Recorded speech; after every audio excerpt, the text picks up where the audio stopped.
이것은 이스라엘 자손이 가나안 땅에서 받은 기업, 곧 제사장 엘르아살과 눈의 아들 여호수아와 이스라엘 자손 지파의 족장들이 분배한 것이니라.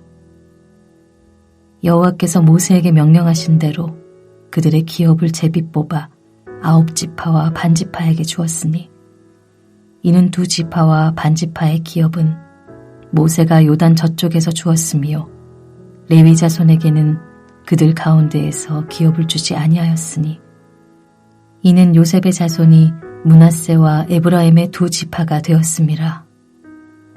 이 땅에서 레위 사람에게 아무 분깃도 주지 아니하고 다만 거주할 성읍들과 가축과 재산을 위한 목초지만 주었으니 이스라엘 자손이 여호와께서 모세에게 명령하신 것과 같이 행하여 그 땅을 나누었더라.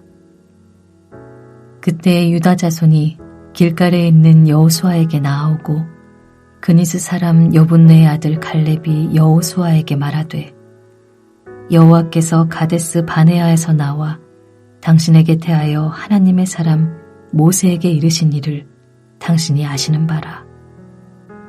내 나이 40세에 여호와의 종 모세가 가데스 바네아에서 나를 보내어 이 땅을 정탐케 하였으므로 내가 성실한 마음으로 그에게 보고하였고 나와 함께 올라갔던 내 형제들은 백성의 간담을 높게 하였으나 나는 내 하나님 여호와께 충성하였으므로 그날에 모세가 맹세하여 이르되 내가 내 하나님 여호와께 충성하였은즉 내 발로 밟는 땅은 영원히 너와 내 자손의 기업이 되리라 하였나이다.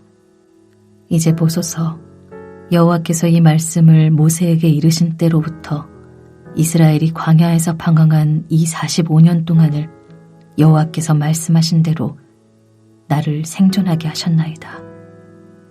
오늘 내가 85세로 돼 모세가 나를 보내던 날과 같이 오늘도 내가 여전히 강건하니 내 힘이 그때나 지금이나 같아서 싸움에나 출입에 감당할 수 있으니 그날에 여호와께서 말씀하신 이 산지를 지금 내게 주소서.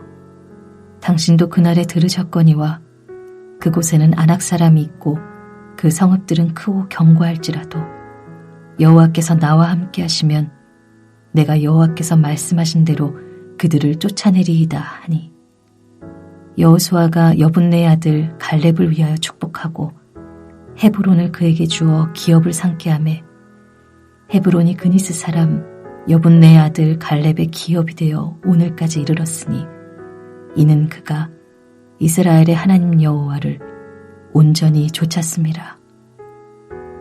헤브론의 렛 이름은 기럇 아르바라. 아르바는 아낙 사람 가운데서 가장 큰 사람이었더라. 그리고 그 땅에 전쟁이 그쳤더라. 오늘 본문 14장부터는 제사장 엘르아살과 여호수아를 통해 요단 서편의 땅을 본격적으로 분배하기 시작합니다. 1절에서 5절까지를 보면 누가 누구에게 어떻게 땅을 분배하는지 간략하게 소개되어 있습니다. 먼저 요단 서편의 땅을 분배하는 일은 제사장 엘르아살과 여호수아가 주도하였습니다. 민수기 32장 28절 이하를 보면 이 두 사람은 요단 동편의 땅 분배를 목격했던 사람들입니다. 그리고 땅 분배에 있어 여호수아보다 엘르아살이 먼저 등장하는 것은 아마도 땅 분배가 제비뽑기 방식으로 진행되기 때문일 것입니다. 또 여호수아가 연로하여서 공적으로는 뒤로 물러날 가능성도 있습니다. 이 두 사람이 요단 서편의 땅을 분배하는 방식은 제비뽑기였습니다. 제비뽑기는 이미 하나님이 모세에게 명령하신 방식입니다.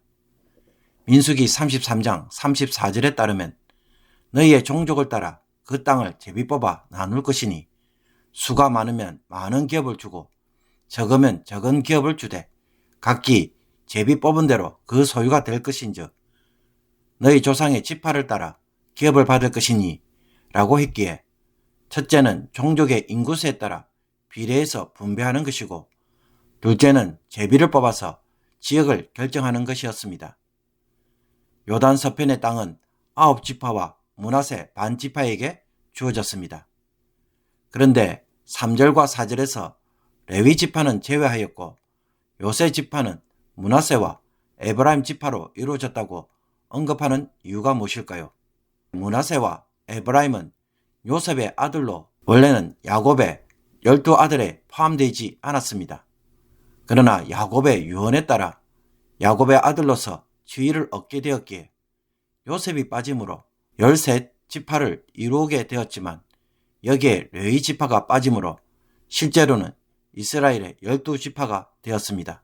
레위 지파에게는 12지파 가운데 흩어져서 거주할 성읍들과 가축과 재산을 위한 목초지만 주어졌습니다.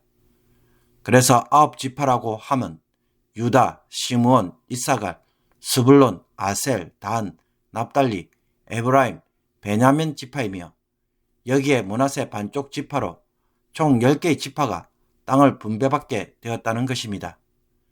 요단 서편의 땅 분배는 여호와께서 모세에게 명령하신 것과 같이 이루어졌습니다.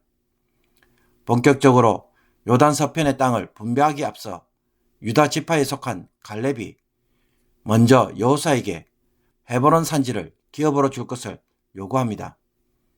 갈렙의 나이 40세에 모세가 가데스 바네아에서 가나안 땅을 정탐하러 12명을 보내었습니다. 그때 다른 정탐꾼들의 보고는 백성의 간담을 높게 하는 보고를 하였습니다. 그러나 갈렙은 나는 내 하나님 여호와께 충성하였다라고 말합니다. 여호와께 충성하였다는 말은 원문 그대로 번역하면 나는 여호와를 전적으로 쫓았다라는 뜻입니다. 그는 온 마음을 다해 하나님을 따른 사람이었습니다. 이 갈렙의 충성스러움을 보신 하나님은 모세를 통해 내 발로 밟는 땅은 영원히 너와 내 자손의 기업이 되리라고 약속해 주셨던 것입니다. 이 약속에 대해 45년이 지난 후에도 갈렙은 하나님의 약속을 믿고 아낙 자손이 살고 있는 산지, 즉 헤브론 산지를 자신의 기업으로 달라고 요청합니다. 85세의 연로한 나이이지만 아직도 강건하여서 싸움이나 출입하는데 아무런 문제가 없다는 것입니다. 그러나 갈렙이 요청한 산지는 어떤 곳입니까? 갈렙 스스로도 말하는 것처럼 그곳에는 아낙 사람이 있고 그 성읍들은 크고 견고합니다. 모두가 두려워하고 분배받기를 꺼리는 지역입니다. 그러나 갈렙은 여호와께서 나와 함께 하시면 내가 여호와께서 말씀하신 대로 그들을 쫓아내리라 라고 하면서 헤브론 산지를 자신의 기업으로 요청합니다. 이에 여호수아는 갈렙을 축복하고 그가 요청한 헤브론 산지를 기업으로 허락합니다. 성도 여러분, 이스라엘 백성들에게 가나안 땅을 분배하는 방식을 보면 기본적으로는 인구수에 따라 분배하시지만 동시에 제비뽑기로 줍니다. 땅을 분배하는 데 있어 가장 결정적인 요소는 인구수에 비례해야 한다는 것입니다. 인구가 많으면 넓은 땅을 주어야 하는 것은 당연한 것입니다. 그러나 어느 지역의 땅을 줄지는 하나님의 손에 쥐어져 있기에 인간의 선호도나 혹은 권력이나 욕심이 전혀 개입하지 못합니다. 그래서 힘있는 지파가 독점하지 못하고 힘없는 지파가 소외되지 않도록 공평하게 나누시는 일을 하셨습니다. 여기에는 하나님의 지혜가 사람의 지혜보다 나으며 사람의 사정을 하나님이 더 잘 알고 계셔서 공평하게 나누어 주실 것이라는 신뢰가 담겨져 있습니다. 이런 점에서 하나님의 땅에서 하나님의 백성들을 다스리시는 하나님의 통치 모습은 어떤 것입니까? 하나님의 지혜를 계속해서 반영하고 개입시키며 공평으로 다스리고 인도하시는 모습을 보여줍니다. 힘과 권력과 부로 기준을 삼는 것이 아니라 하나님의 뜻에 따라 공평하게 나누며 모두가 함께 살도록 하는 것이 하나님의 기준인 것을 보여줍니다.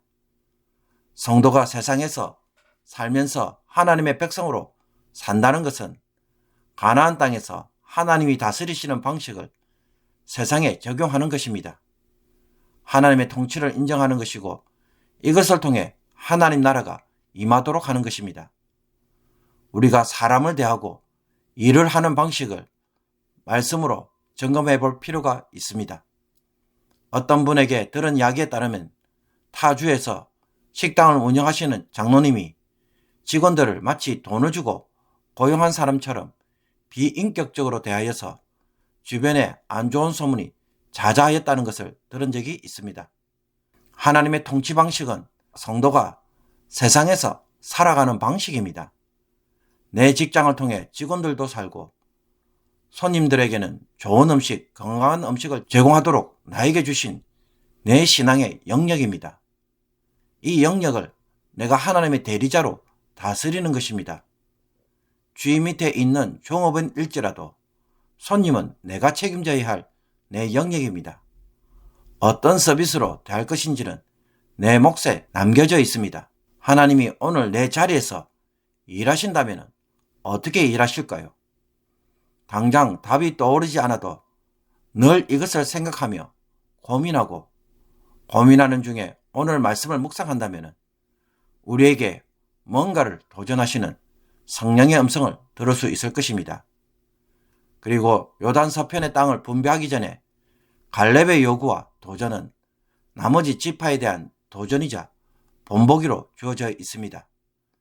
내가 보기에 좋은 땅을 선택하는 것이 아니라 하나님의 뜻을 온전히 따르는 갈렙처럼 하나님의 남은 땅을 정복하려는 마음에서 기업을 구하라는 것입니다.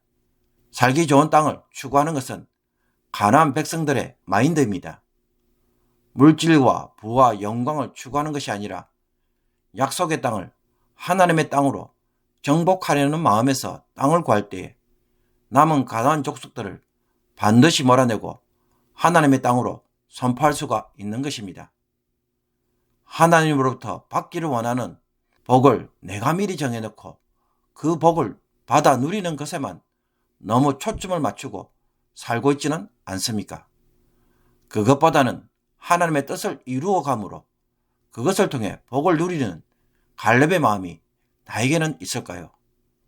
전도하려고 사업을 하고 사랑하려고 장사를 하며 나누기 위해서 늦게까지 일하는 마음, 직장에서 하나님의 뜻을 실현해 보려고 오늘도 출근하는 마음이 갈렙이 가진 마음일 것입니다.